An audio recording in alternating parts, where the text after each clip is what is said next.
I don't compare the Democrats' rhetoric where they're talking about tax reform to the Republicans' rhetoric where they're, talking about Jewish space lasers or some of the Marjorie Taylor Greene. There is a difference. Well, I'm John Pienaar. Hello from Milwaukee, Wisconsin, here at the Republican National Convention. A huge week in American politics is about to start here in the huge basketball arena that has been converted into the setting for a jamboree of banners, balloons, bands, people by thousands of wildly devoted followers of Donald J. Trump who are gathered here from the cities, the small towns and the states across the USA. Donald Trump may have dodged death by fractions of an inch at the weekend.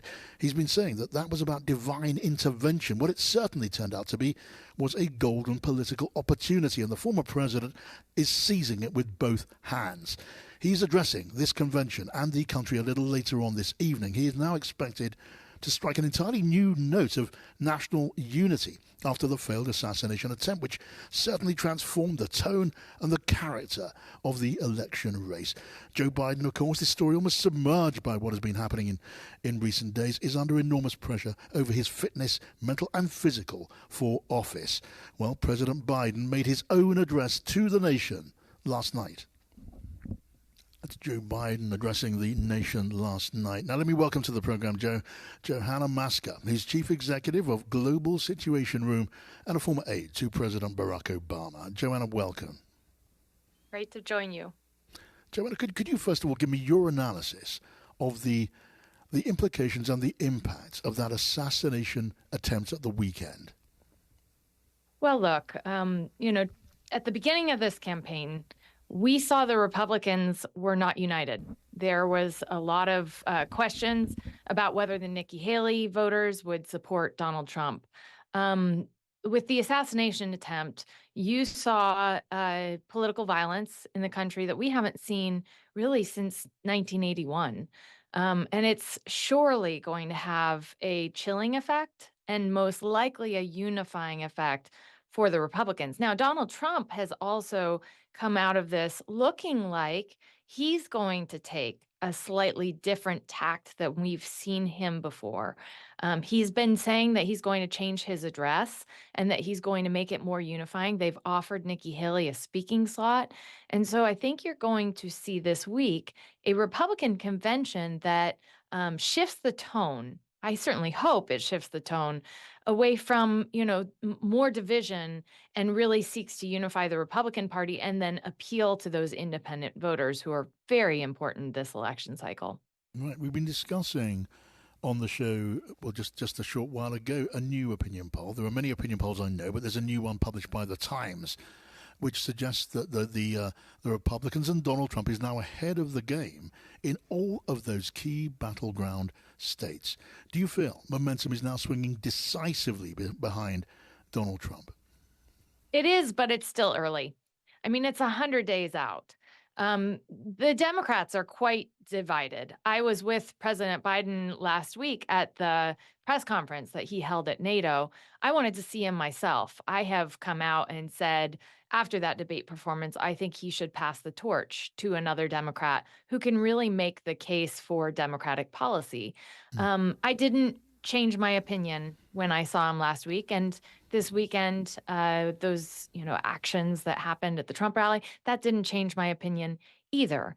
Joe Biden has had a difficult time unifying Democrats and unifying the country.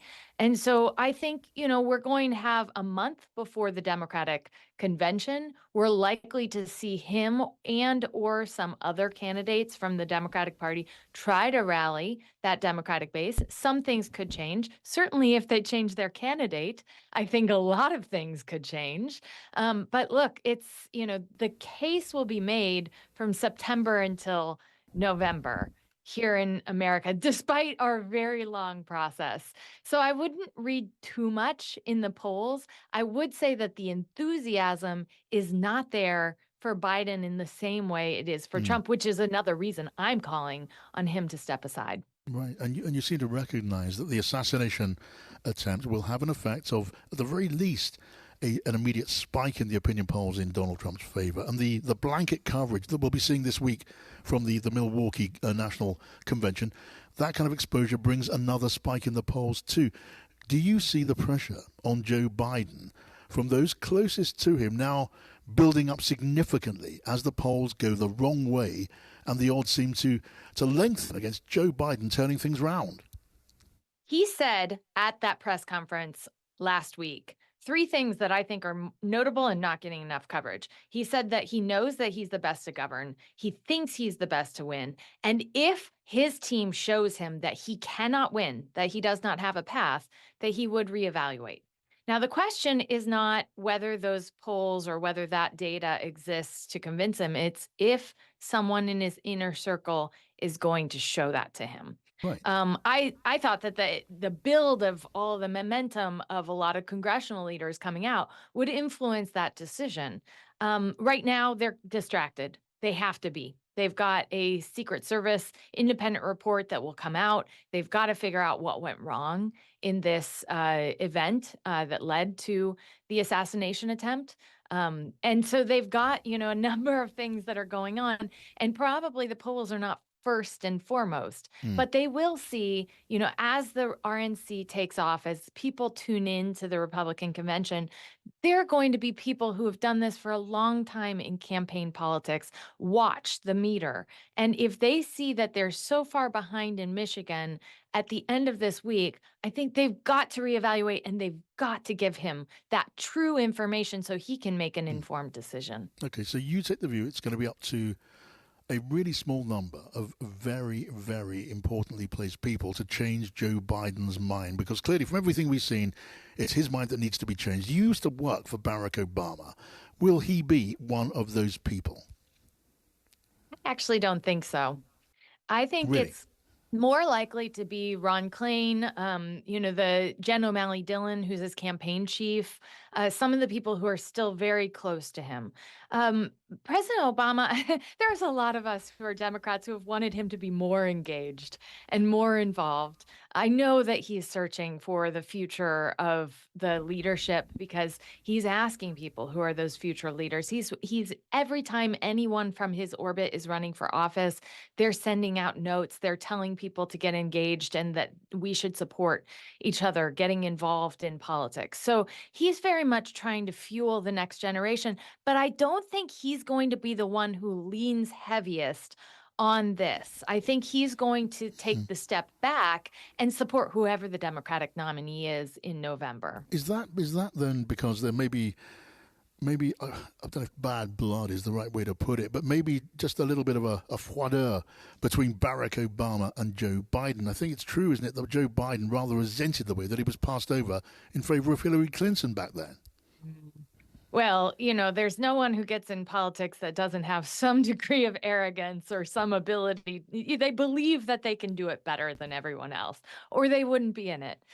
There was at the end of the Obama administration, there was a moment where Joe Biden absolutely wanted to run for president. And he went to people, including the donors, and asked them to support him. Katzenberg and some of the people who are involved now opted not to.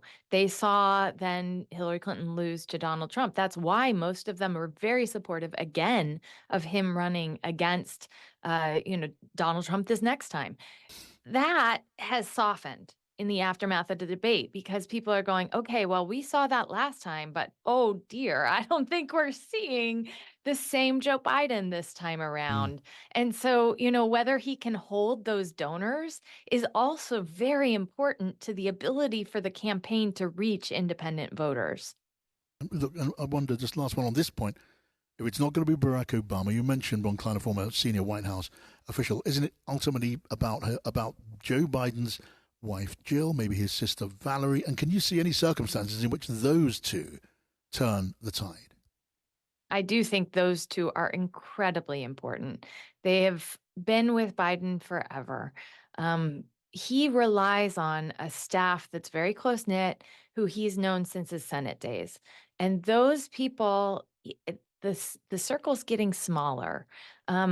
if one of them decide to tell him the truth that this polling data is awful, that we don't have the donor capacity, that we really need to look at this, it will be Jill or Valerie who will be able to say, we should really listen.